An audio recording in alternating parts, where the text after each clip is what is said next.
I can't bring myself to give up my membership as First English. Luther did write his name in thesis in Latin. He didn't write it in German. Just for that. It's on in here. Okay, gotta be good. No now. sound though. In here, no sound.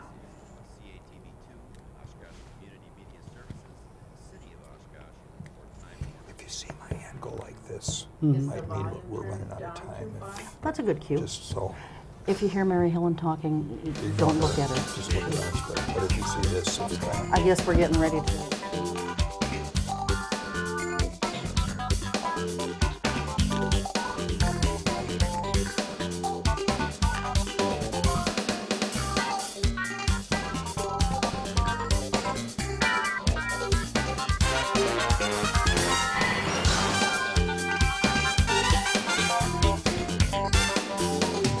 Hi everyone, welcome to Eye on Oshkosh. Cheryl Hentz along with Dan Rylance, and you know, we're taping this just a week before Thanksgiving, and of course this is the time of year when people gather together, family and friends, and we share holiday traditions and you know, give gifts and so forth back and forth. That's one of the holiday traditions, and but you know, it's not just about gift giving, it's about giving other kinds of gifts, that of our time and our service and our talents. And on this particular episode of Eye on Oshkosh, we're going to be talking to two different gentlemen from two different local charities. They deal in food pantry issues, and in the second half of this show we'll be talking with Joe Janess, I believe is how you pronounce his last name.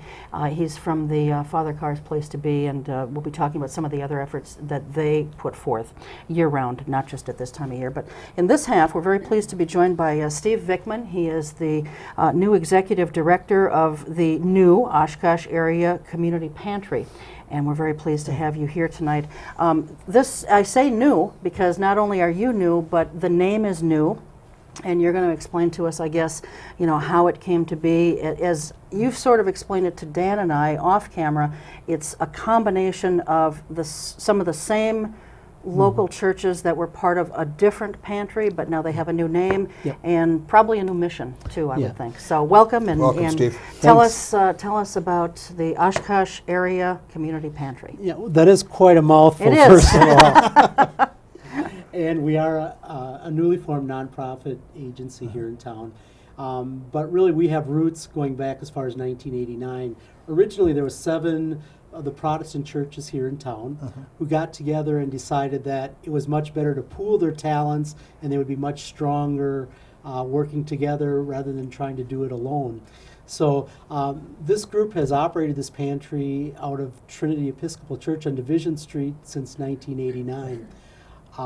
Currently we serve over 14,000 people a year. We estimate that as much as $400,000 a year in food is distributed through that pantry right now.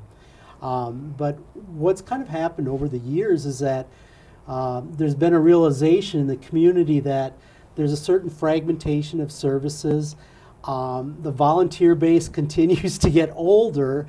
As you probably know, most volunteers in this community in a lot of areas are senior citizens, and most of them tend not to get older here. And I believe that probably, I think the estimate I saw was 60% of our volunteers are over 70 years of age right now. So part of the problem is, how do you expand your base of volunteers? How do you create a succession plan? What should happen if the person who's managing that pantry should go away somehow? And then what, you know, how do you provide those services in the meantime to the community? Also, there's like a limited funding base, as I very well know as a nonprofit agency. There's issues with you know, efficient use of resources. I think that's probably the key to it, because if you have 5 different groups doing the same thing, there are much more efficient ways of using your talents and your resources that are available. And so I think that was part of what was spurring this group who've met together over the last few years and decided that Oshkosh, like almost every other city in Wisconsin of its size, has a community-based pantry. We are the only city of our size that currently does not. So that was the impetus for for forming this group. And what we really want to do is kind of to provide an umbrella of services. There's a whole panoply of things, everything from WIC to UW Extension Nutrition Services. There's a new program that could be rolling out this year called VITA, which is tax preparation for the poor, to assist them with that. So there's a whole realm of services that we think that we could be the umbrella agency for and help to put people in contact with, because we are at that very basic level where we do meet the public and have that contact with them in the first place. There's also a lot of services available that the working poor probably are not aware of. Everything from, how do you get tax credits, Okay. Those types of things. Well, before we get too far ahead of ourselves, let's kind of go back to the very basics here.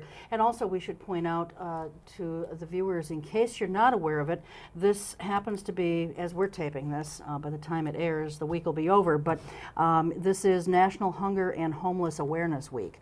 And so we're going to try, I think, Dan, and do this once a year during this week, or right around this time period, because I think it's really important that we touch on this.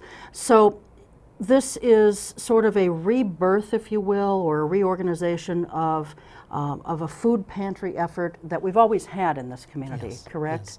yes. And like I said, with the ecumenical food pantry, the people from those 7 churches have so very generously given for so many years, but there's also the realization that the problem is not going away, and we really are not doing enough to really not just attack that emergency food insecurity need that we have, but also to attack the root problems of poverty here in the community. So I think it's a two-pronged approach. Not just we need to take care of that immediate food need, but also the bigger poverty problem that faces the community. Okay. I think there was an article in the Northwestern this week about that food insecure population in the U.S. It's 1 out of 8 people right now, and it continues to grow. It's over 36 million people. I think some of the estimates I've seen here for Winnebago County are 11% of our population is food insecure. And what that really means is that people are skipping meals. A parent will not have a meal to make sure that the child has meals. And what happens down the road when children miss meals, you see it in our schools, you see it in poor test scores, you see it all the way down the line. So we need to attack it, at its very basic root here, and really to be able to help people to find those food sources and make food available to them. I love the story. There's a Chinese fable which I love because I think it really illustrates what we're all about. There was a young man who went to God and he said, "Almighty One, I would love to know the difference between good and evil, heaven and hell." And God thought for a minute and he said, "Well, in order for you to understand that, I'll have to take you on a journey." So he took the young man and he went to hell. And when he got to hell, the young man was shocked because he saw this giant banquet table. And at this table, there were all kinds of foods, every food known to man, every delicacy you could imagine. But everyone seated at that table was miserable. They were wailing. They were starving. And the reason for that was because they had these utensils to feed themselves which were 5 foot long. And they couldn't manage, no matter what they did, to feed themselves. So the young man walked away and he just felt terrible about this. So then God took him then to heaven. And he went to heaven and he saw a similar banquet table. And at this table, it was the same thing, every delicacy known, but everyone there was happy and satisfied and full. And the reason for that was they realized that they took those 5 foot long eating utensils and fed the person across the table from them. And that's really what we as a community have to find a way to do. And I think it's very illustrative of, we have all kinds of bounty in this nation, and yet how do we allow 36 million people to go hungry every day? it really is our mission, and one that I really look forward to working to fight against in the next few years here in Oshkosh. So. Okay, go ahead, Dan. This sounds like a mission for Steve. What drew you to this, and what were you doing before you took this job? I would have to tell you, Dan, that I'm very rooted in family values. I grew up in a very large Catholic family in Green Bay, Wisconsin. And when I was 12 and a half years old, I made that decision to go to the seminary. I wanted to be a priest because I thought this was how I could serve people. Unfortunately, and to the ever-loving disappointment of my mother, I found that celibacy was soon going to be an issue for me, and this probably wasn't the right career path for me. Anyway, over the years, I graduated from St. Norbert College. I had a degree in history, and after I got out of school, I went and I worked in the retail field. And I worked in I worked really just for 2 retailers my whole 31-year career, in a variety of jobs. I was a store manager, district manager, training manager. Most recently, I worked in a corporate headquarters as the internal audit manager. And I was the guy who would show up on your door at 7 in the morning and said, "Surprise, I'm here." It's kind of like the IRS audit showing up. And They at least send a letter, though. Well, and so I would have to say I probably wasn't the most popular person in my company. I can tell you though, what I'm doing now, totally different reaction from my customers. I can just share this with you. Today, we came in possession of some turkeys were donated to us. And decision was made, anyone who had a large family, first come, first serve, we were going to give those turkeys out to large families. And this morning at Ecumenical, a woman came in and we gave this turkey to her. And it brought tears to my eyes because she was tearful. She, the appreciation that people have for receiving gifts like that, it's incredible. It's like, your lifelong wish to be Santa Claus every day. And I think that's really what I'm going to enjoy about this job more than anything else, is being able to help people and really take care of basic wants and needs. This is sort of a pastoral sort of thing for you then, sort of return. I think so. Yeah, that's neat. And you have all of these managerial skills that we were talking earlier, explaining this need for consolidation and better use of limited. You've got real talents that you can apply to this job, I would think. I hope so. Oh, I would. And I think my background with the auditing piece, it helps me in that it prepares me for some of those obstacles and to be aware of what the possible pitfalls, where's the risk, and how do we mitigate the risk, because that's really what I've done the last 6 years of my career. Can you share with us sort of a profile of what those real needs are out there? In any sort of quantitative way? You mentioned these unbelievable statistics when we started of how much food and stuff. How much hunger is there in Oshkosh? We believe that there's probably, on any given day, 6,000 people in Oshkosh who are food insecure. Okay, so we're talking almost 10% of our population, a little less than 10%. The scary thing right now for us, I think, is that what we're seeing with the economy is we're seeing an increased need. Ecumenical has seen a 5% increase year to date. Other pantries are seeing an even larger increases. I know that demand for WIC and for food share, which used to be called food stamp program, is up. I thought I read 13% in Winnebago County this year. So those things are scaring us because they're telling us that the demand is increasing, and yet the resources are not matching that level of increase. And again, that gets back to why we need to pool our resources and find better ways to combine so that we can all take care of the basic human needs here. I think many churches share that desire and that need to fulfill a mission, and feeding people is part of the basic mission that many churches have carried on for a very long time, especially in this community. But I think it's clear that what we've seen with probably the last 20 years nationally is the federal government has continually backed out and said, oh, we want to leave this up to charitable institutions to do. However, as the need has increased, the funding base for charitable institutions has not kept that pace. And so that's why I really think it's critical that we share our resources, find better ways of combining and doing things smarter, I think. Steve, you spoke at my church this past weekend, and it was interesting because we already had this show booked, and then there, lo and behold, there you were. And I'm like, oh, he's really okay. quick. Yes, he is.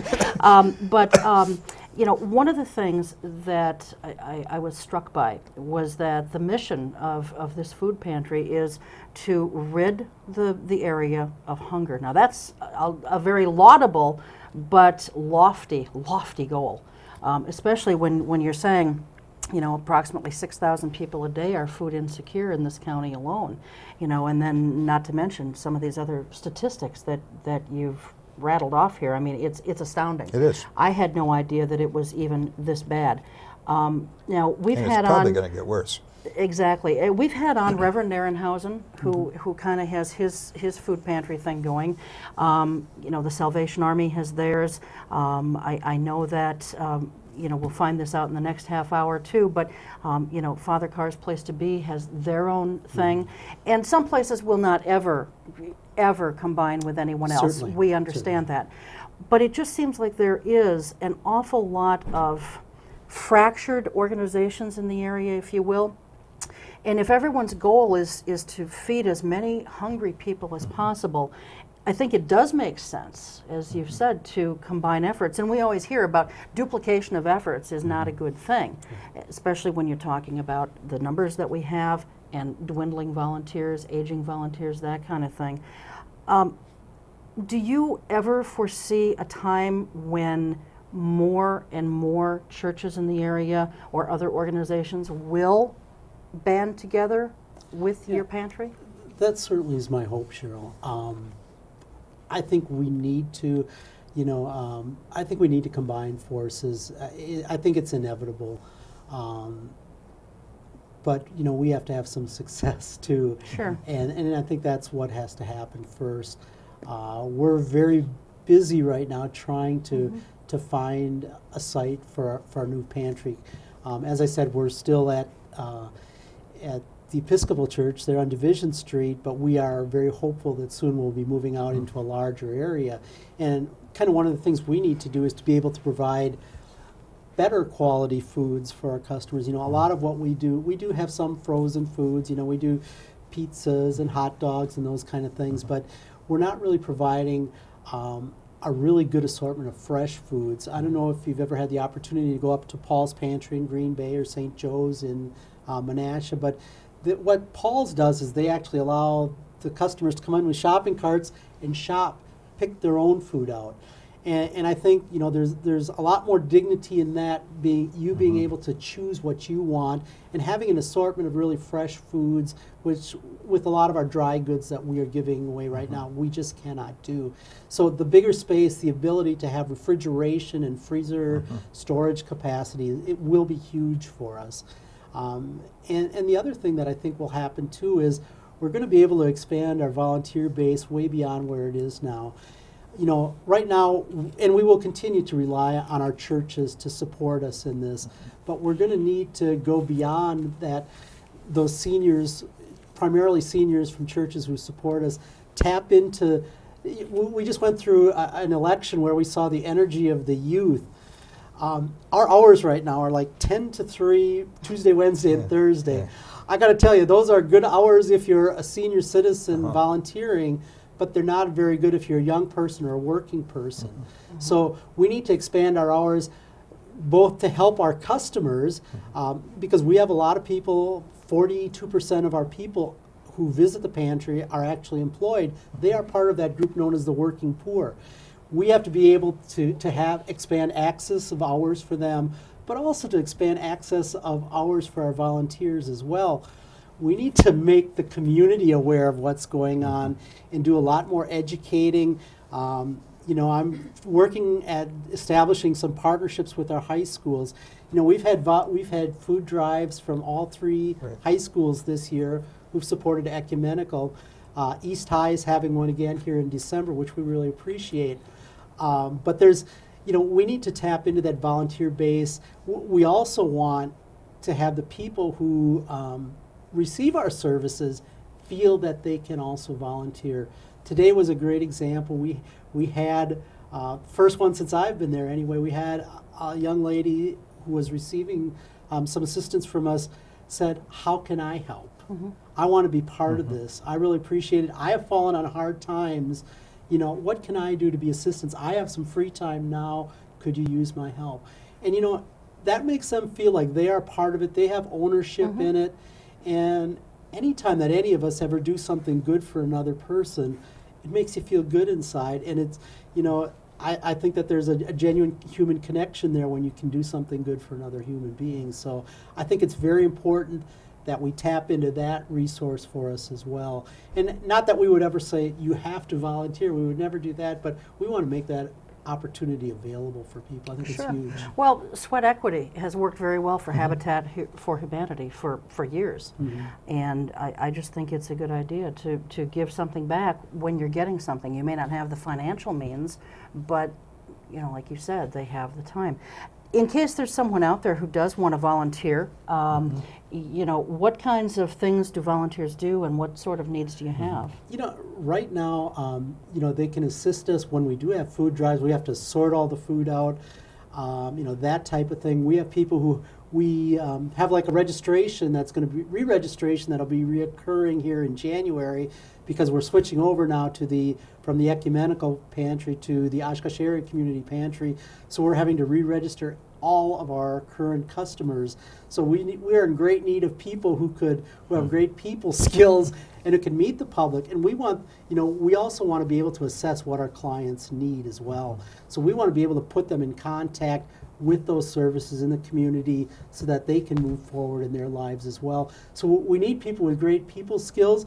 We need people who are horses as well. We need people who can lift and carry things because, you know, we do have some back-breaking work that occasionally does happen as well. And there's actually jobs for anybody, no matter what your physical ability is.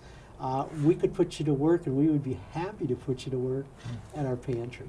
And they can work as many or as little hours as they want? Absolutely. Okay. Yeah. I kind of knew the answer to that. Just real quickly, do you know, each fall the Boy Scouts in our area do a food drive.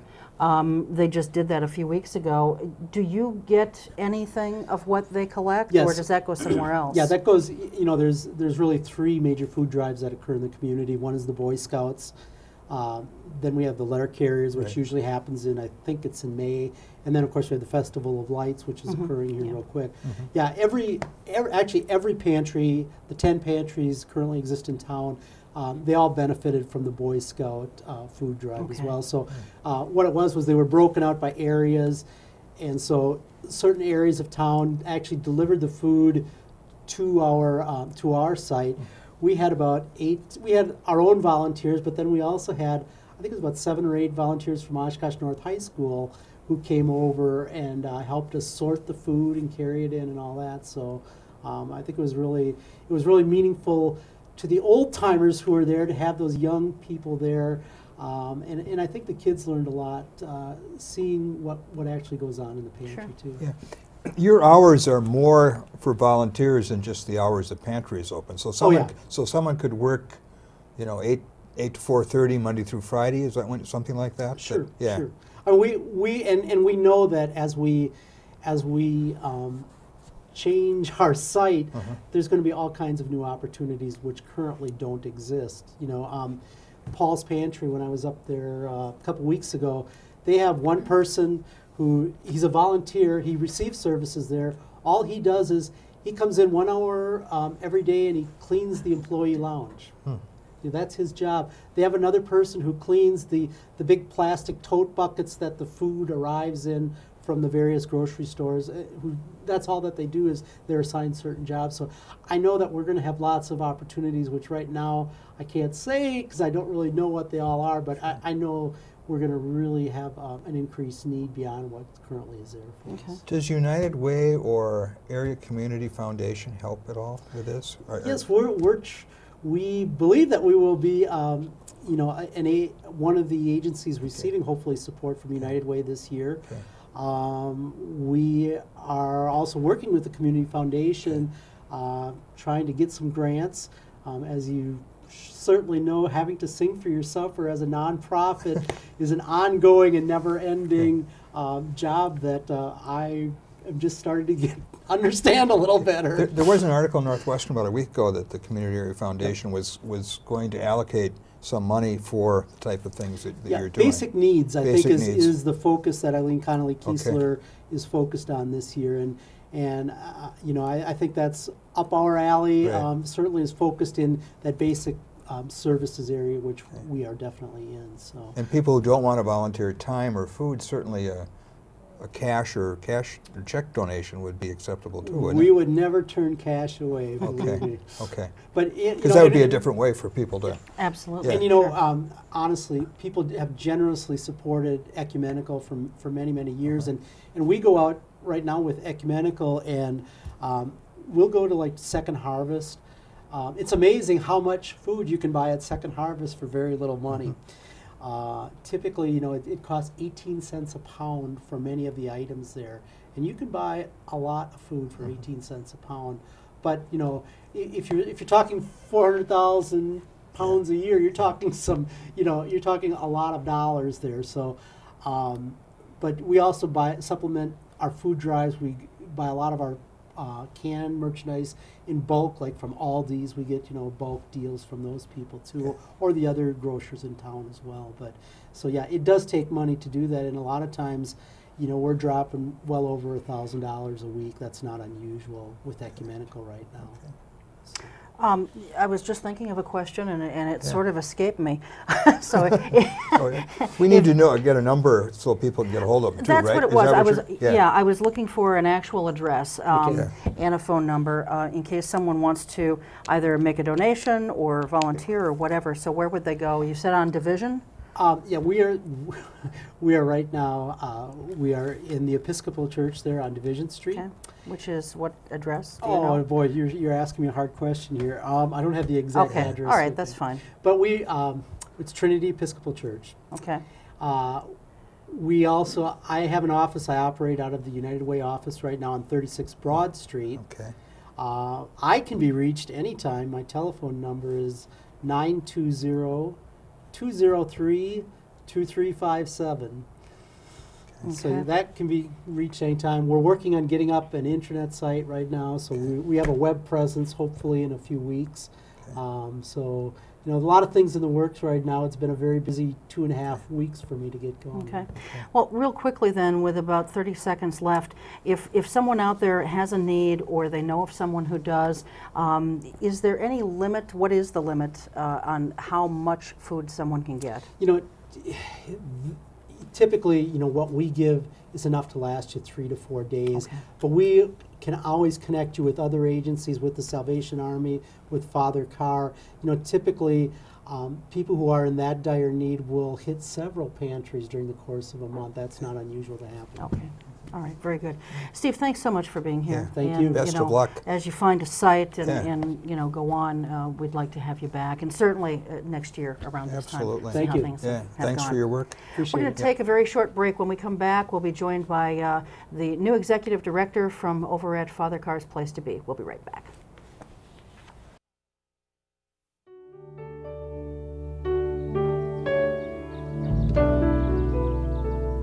Dear Mom and Dad, well, I finally have some time off, so I'm writing to tell you that I'm doing well.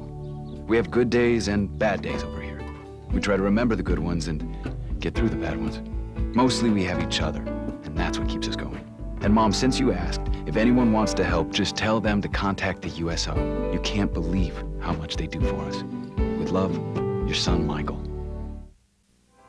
Every year, the U.S. Department of the Treasury receives about 1.4 million reports of problems with paper checks. Checks can be lost, stolen, or delayed. If you still receive Social Security payments by paper check, Treasury wants you to know about a safer, more convenient way to get your money: the Direct Express Prepaid Debit MasterCard. The Direct Express card is new and is available to anyone receiving Social Security benefits, even if you don't have a bank account. Your monthly benefits will be automatically placed onto your card account each month on the day your money is due. While other debit cards cost money, it is possible to use the Direct Express card for free to make purchases, pay bills, and get cash at thousands of locations nationwide. There are no sign-up or monthly account fees.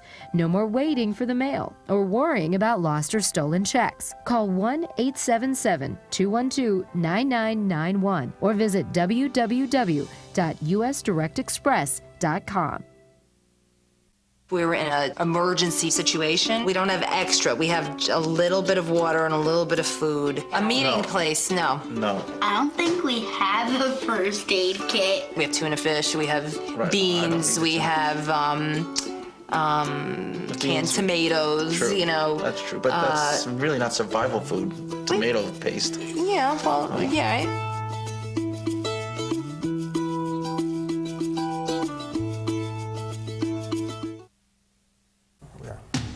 And welcome back to the second half of Eye on Oshkosh. We're very pleased to be joined now by a newcomer to our show, but we hope he'll certainly be coming back. Joe Janess is the new executive director of Father Carr's Place to Be. As I'm sure most people in the community know, Father Carr passed away last year and took a little bit of time to bring someone on board, but Joe is that man. And he's been there since, I think you said, since March of this year? Yes. So about 8 months now. Yeah, welcome to the show. How's it going so far? It's going great. It's been kind of a whirlwind since March. I'm sure. And now it's getting even busier Yeah. with the cold weather, with the economy, with Thanksgiving and Christmas coming up. So. Well, and you know, as we tape this, Thanksgiving is 1 week away. We're going to be airing this, of course, the week of Thanksgiving, so Okay. it'll air at least one time before Okay. Thanksgiving. So before we get into too many other things, Joe, why don't we talk about what you're doing for Thanksgiving? Not you personally, but the place to be. I'd love to hear the other part of it after we're done taping. But you know, what the place to be is doing for Thanksgiving and what your needs may be. Well, it's really exciting because this is the 35th annual Bread for Others Thanksgiving Day meal. Father Carr and a group of youth, before it was the Scouts and other community groups collecting food door to door. Father Carr and the kids at St. Peter's Church in town here went door to door back in '74, and they collected food and put on a community meal. So this is the 35th time that will be done. We're not going to go door to door. The Scouts have done that, and other people have given food, and we're still collecting food. The way it's going to work is we'll have a meal at noon and 5 on Thanksgiving Day. So on Thursday at noon and 5, people are welcome to come for either meal, and rides are available. If people need a ride, just call 231-2378. And I'd be happy to get them a ride. Okay. And also, there's shut-ins that also can't get out for whatever reason, and we will be delivering meals to them. I know there's many at like court towers and those places, as well as other homes that people just can't seem to get out of the house. Sure. Now, this meal, Joe, is it served right there at the place to be? Yes. Okay. Yeah, at the place to be on our campus. We have 4 buildings, and the one, Mother Teresa Center, the Mother Teresa Welcome Center, is where the meal will be held. Okay. And also there will be takeouts to these shut-ins, and the important thing of taking the meal out is not really so much the meal. Thanksgiving, it's a time for people to get together and visit. So we like people to be able to go out and bring a smile and bring a visit and say hi to someone and spend a few minutes talking, and as well as share the meal. And so that's where we need most of our help, because there could be as many as 500 meals that we will take out to different places throughout the community and throughout this area. And so we need drivers. It could be families, it could be single people, it could be couples, teenagers. you know, we'd want a couple to go at a time, but to go out and to, again, deliver these meals to people. Okay. And just out of curiosity, how many people do you typically serve on this day? It could be anywhere, on the holidays, we figure anywhere from 700 to 1,000, both delivered and at the center. Thanksgiving is the largest. We're going to prepare for 1,000 people. Wow. Amazing.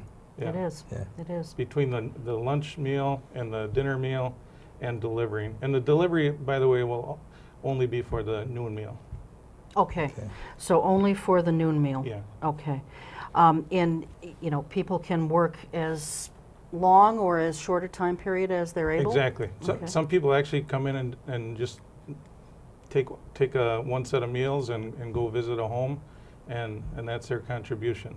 Other people stay a couple hours. Some people stay from, you know, 8 in the morning, they come and help set up, and they stay until, you know, 6 in the evening to help clean everything up. How about food prep the day before? Do you need Yeah, huh? the day before there's food prep. We also, our facility, we don't actually have a working kitchen. So Really? we serve Oh, that's a 1,000 people surprise. without a working kitchen. How do you do that? So we ask that people bring us Oh, I see. cooked turkey. Okay. And we Okay. also have Nesco roasters and other Okay. warming facilities, microwaves. So, Okay. so things will be warmed and kept warm for the meal and also for the takeouts. Yeah. But the actual cooking itself, there is, like I live right on the grounds, my wife and I and 8 of our children, we live right there, and so we'll cook several turkeys, and people throughout the community will, starting on Tuesday, will start bringing in cooked turkeys. Okay. How wide of an area do you serve? For the meal, it's mainly in Winnebago County. Okay. I can think of just a couple that in Needham-Monash area, but otherwise it's mainly the Oshkosh area, Amro. Okay.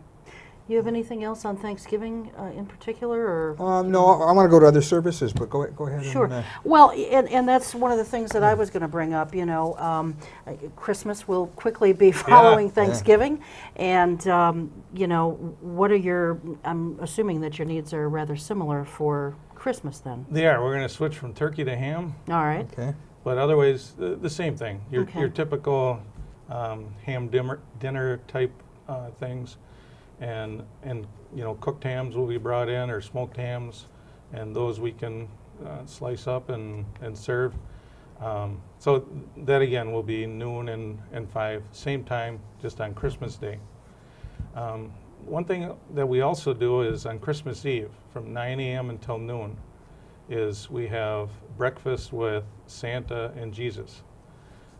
Santa does stop by, and he has pictures with the children and spends some time with the families, and there's some fun activities, and of course there's always got to be some cookies and good food and juice and milk, and then Santa's elves make sure that Santa allows the kids to leave with a gift. So for all those that wouldn't otherwise get a gift, Santa stops by and makes sure that they get a gift. Well, I guess that brings up an obvious question then. Not only do you have a need for, you know, cash donations Right. and donations of food, but I would assume gifts as well. Yes, gifts of all shapes and sizes, ages. You know, we have a lot of teenagers I saw on the list. We have a lot of young kids. So, you know, things like nowadays family fun. It's hard to go out to the movies, so you know, some of these nice DVDs, Kung Fu Panda, and all these nice little family movies that are coming out right now. Those are great gift ideas. You know, otherwise dolls for little girls and sports equipment, balls, footballs, basketballs, that type of thing. Those are always good. Or anything else that you'd want for your own children that's a good gift. Things we shy away from are guns. Just Sure. but other than that, we pretty much accept all the fun toys and stuff. And some other things are like hat, mittens, new jackets, because sometimes kids in our shelter come in and they don't have that. As well as men and women. They come in our shelter, and people in town, such as St. Vincent de Paul, are really good about getting them some. But at Christmas time, you know, if someone comes in and somebody wants to leave a jacket, that's a nice thing too. Well, there's just so many needy people, and there are so many ways to help. If you don't have the money to help, you know, give a can of food. If everybody gave one can or one box of food, you know, what a great world this would be, you know. And if you can't do any of those things, you know, time. Exactly. And you know, that's how we exist, actually. Yeah. And for 35 years, Father Carr, the place to be, has existed. Mainly in the beginning, and for the first 33 years, it was because of Father Carr. But he kind of primed the pump, and now there's just so many wonderful people. I said it was a whirlwind this first, you know, 8 months, but the blessings of seeing, like the flood, for instance. Oshkosh had the flood this summer, and you know, yes, it was a great tragedy, and yes, there was great loss of property and stuff, but to see people come together, Lourdes High School, to see people come together and put that thing back together before the start of school, when millions of dollars of damage, you know, and for us, we were overrun with, we had a couple of group homes from town that their homes needed repairs, so they stayed with us for about 6 weeks, and so we had a lot more mouths to feed, and but it was just a great blessing to see all the people that came together, and all of a sudden food came in, and as well as every day in the shelter. Right now we have about 75 people living on our campus, and you add 75 times 3, and it was at 225, my math's bad, 225 meals a day that we serve just for our own people. And then we have a few people from outside that come and eat every day for lunch and supper. So again, we don't have a working kitchen. That means a lot of people come together in the community here to provide food for all these mouths to feed. The stores in town give us bakery. We have bread for others, that people can come anytime that they need it and pick up bread. And about 9 a.m. till 9 p.m. they're able to come to the Mother Teresa Center and help themselves to some bread. And these people wouldn't otherwise be able to do so. And before we forget, Joe, I think most people from town know where the place to be is, but it is on Oshkosh Avenue. What's the physical address, the exact address? The exact address, the mailing address is 1965 Oshkosh Ave. Okay. It's on the corner of Kohler and Oshkosh Ave, right on the curve. And it would be just to the north of what used to be Kmart, now is Sears. Okay, all right. You mentioned the dinners for Thanksgiving and Christmas. We've talked a little bit about the shelter. Do you have other programs you offer? Yes, we have our something that Father Carr dreamed of when I joined him. I actually joined him 27 years ago. I lived with him for 8 years. Really? While I was studying to be a priest. Okay. And anyway, he had a dream way back then of having a clinic. Okay. Well, that was in '82. Okay. Well, 1991 he opened a clinic, and it's St. Francis Community Free Clinic. It used to be downtown, and then it moved out to its present location, and it has its own building now. And it's a beautiful facility. We have many doctors, nurses, receptionists that volunteer their time, and we have dentists, chiropractor, general practitioners. We have a neurologist, a gynecologist. Father Carr used to always joke he's got his own gynecologist. he kind of liked that one, but it is exciting that we have that many different types of doctors that can serve. We have also a pediatrician that helps out part-time. So with the shelter and with the clinic, what are the rules, if there are any, for who might take advantage of these services? The rule is anyone who says they need it. Okay, that's what I figured you were going to say, but yeah. Don't have to show a tax return or a check stub or anything like that. And a lot of people ask what they need to bring along, and it's just themselves. If they feel like they need the service, then they're welcome to come and receive it. And it's totally based on the scripture of Matthew 25:31-46. Kind of a popular one where Jesus says, whenever I was hungry, thirsty, in prison, sick, you came to my aid. You gave me food. You gave me something to drink. You healed my wounds. And he never asked to see a tax return. So anytime Jesus comes to us, and the men and women that come and ask for help, we always say yes. Now, Steve, who was on before, was in the seminary for a while, and you talked a little bit about it. So this is another sort of pastoral sort of mission that you've fallen very... It is. And some people even call me father. They think I am a priest. I'm not a priest, but I am a father of 10, so so I've had some pastoral experience at home, but yes, I am continuing that. Okay, to editorialize just a minute, Steve is hoping for some more consolidation and cooperation with the food pantry things, and you're new too. Do you think that's a good idea, that we need to work closer together and combine services? It's something that I've heard on the outskirts that is going on, but I really don't know much about the talks and what's been happening. So I really can't respond to it, except to say this, that I really want to work with as many people in the community as I can. So whether it's combining into one, or it's several working together and trying to, you know, like McDonald's, the best thing for McDonald's is to have Hardee's across the street. Competition, it really helps both. And not that we're in competition. You don't have a food pantry, though, as such, do you? Well, we do. We have a food bank that every Friday from 9 a.m. until noon, people can come in. And we have probably an average of 125 families that come in every Friday and receive.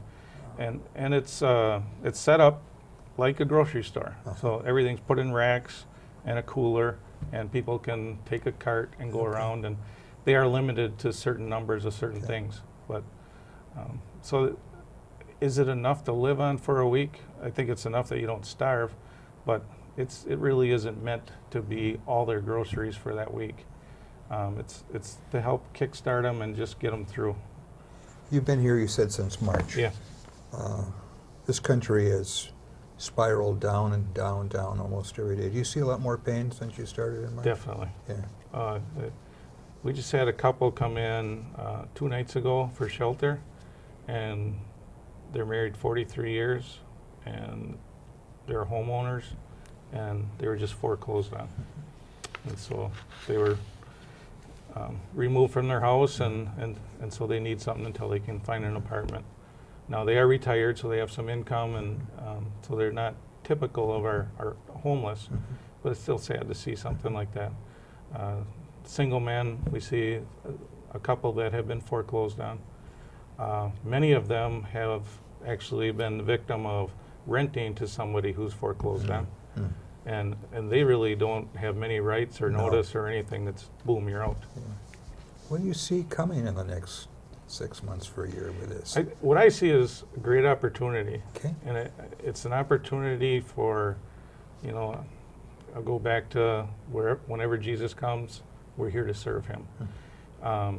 That's the simple answer. The greater answer is all the people that are the helpers, all the people that have given money, giving time, given food, they're now hurting. You know, they're the one, all the people that have sacrificed are really, it's a greater sacrifice now. So the opportunity and the challenge is that all of us can continue to even sacrifice more if we're able to. And some people won't be able to. But this community is a great community. I've been here since March, but I mentioned I was here 27 years ago, and I lived here for about 10 years total, until I got married, and then I worked as a deputy for 16 years in the Appleton area, Allegheny County Sheriff's Department. And that was a great experience. I always said Father Carr gave me a lot of good experience to be a cop, and then being a cop for 16 years gave me a lot of experience to come back and serve in this capacity, because I saw a lot of hurt and pain as a police officer. And so I am continuing to see that more in the financial way right now. But to be honest, with some of the other pain that there is in the world, financial, as hard as it is on marriage and family, it still is just money. So we all just got to take a step back. We got to relax a little bit and understand that it's all a cycle. It's going to get better. And so we have to be patient. How about drug and alcoholism? How prevalent is that in what you see? It's huge. It's huge. It is. You know, even this cigarettes and alcohol and drugs, you know, many homeless people all of a sudden somehow find money for that. And it's because of that great addiction. And it really does ruin a lot of lives. In our shelter, speaking just for the men's shelter, I would say 80% are dealing with some sort of drug and alcohol addiction. Some are dealing well and some are not dealing so well. And even the women in children's shelter, many of them have been hurt by either the mom's addiction or the dad through divorce and abuse. And so, yeah, there is a great, between that and mental health, it almost covers our whole shelters. How long do they stay in the shelter? They can stay as long as they are making progress. And that's judged on an individual basis. I can think of this summer, one gentleman came out of jail, had shabby clothes. He asked for a voucher to go to St. Vincent de Paul. He got dressed up into some decent clothes and a tie and went out looking for a job. And with 3 days, he secured a job. And he worked for 2 weeks and took that check and got a rooming house. And he's been doing well. So that's not a typical situation. Yeah, but a good success story. Good success story. And then there's the other ones that, you know, after 2-3 months and they're just kind of dragging, and you got to give them a little boost and try and encourage them a little more. And then some, you know, they make it out on their own, and then a couple months later they come back, and it's kind of like family. You always want to welcome them home, and at the same time you want to challenge them. Sure. And you want to make sure that they, you know, have something that they can work for, some goals. Sure. Joe, you've mentioned the men's shelter and the Women and Children's Center. You know, I'm not exactly sure how your campus is set up, and maybe a lot of viewers aren't either. Maybe you could just kind of explain what I mean, I think we know what the difference is between these shelters, but what if you have a family? I mean, is there a separate shelter for or a separate unit for the families, or? The Women and Children's Shelter is called Holy Family Villa, and it is for women and children. The men's shelter is called Bethlehem Inn, and it's only for men. We don't come upon a family with, meaning mom, dad, and children very often. We do have one with us right now. But the shelter would accept them if they were... Mom, dad, and 5 kids. However, and as a father of 10 and a husband, and, you know, we have a great belief in family. Well, we had to split them up. So dad has to stay in the men's shelter and mom and the kids. And most of them are okay with that. There's a couple, I can think of a guy that called this summer and he wanted to, the same situation. And I said, you can stay in the men's shelter and mom and the kids stay in the women and children. And he said, we'd rather stay in the car. And my heart breaks, but I just have to go back to what we have. And we have a women and children and a man. The reason that we don't make exceptions is because, you know, like I said, 75 people right now, you could make 75 different exceptions. So we got to keep it pretty strict for safety reasons. It's hard to keep, if we had the husband into the women and children's shelter, how do we know which man is good and not good to be in there? So anyway, that's the way we're set up, and that's the way it's got to be. So there's no intent at any point in the future, even though you don't get families that often, to even have just a few rooms, if you will, or small apartments, or I've not been there, so I don't know how this is set up, but there's no plans to make accommodations, even on a very small scale, for families? I'll say there's no plans, but the subject does come up. And we do have a board of directors, and it has come up in discussions. And at this point, this is the way it is. I will say that we'll do anything we can to, to serve people. But will we build another facility? Will we allow women in the men's shelter, men in the women's? I don't know. I don't know what the future holds, but at this point, yes, the discussions have happened, and I think they'll continue.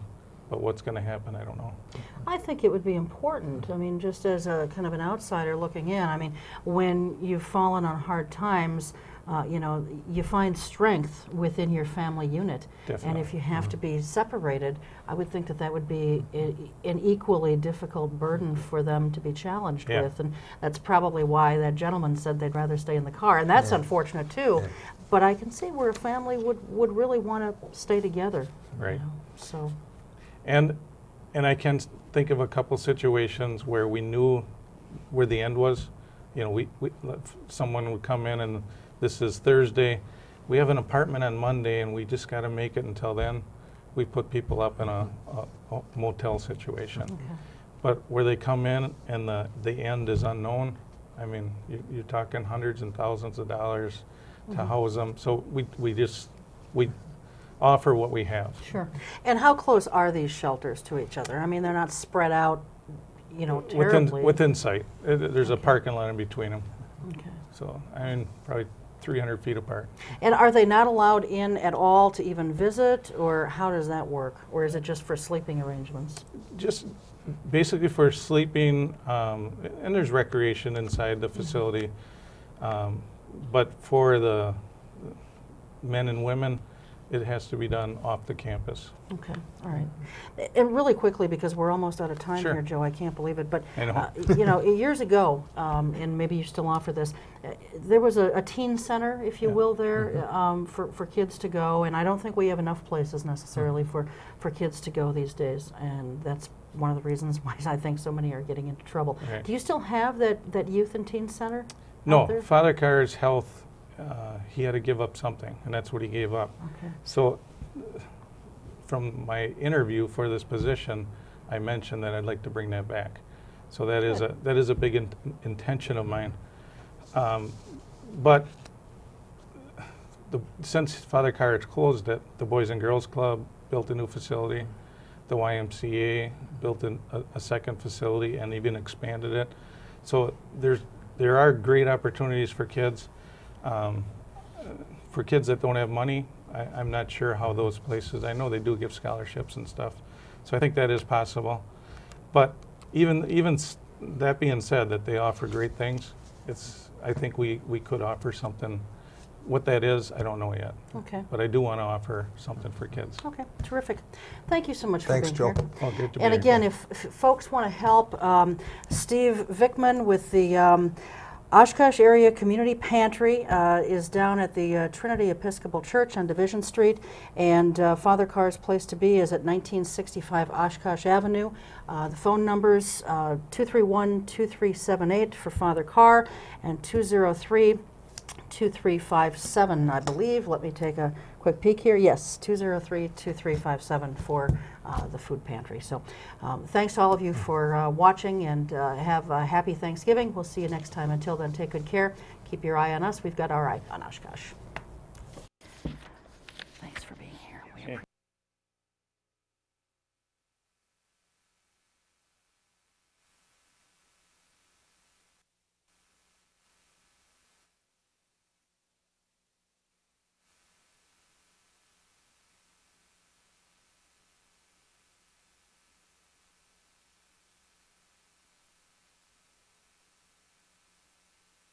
I can't necessarily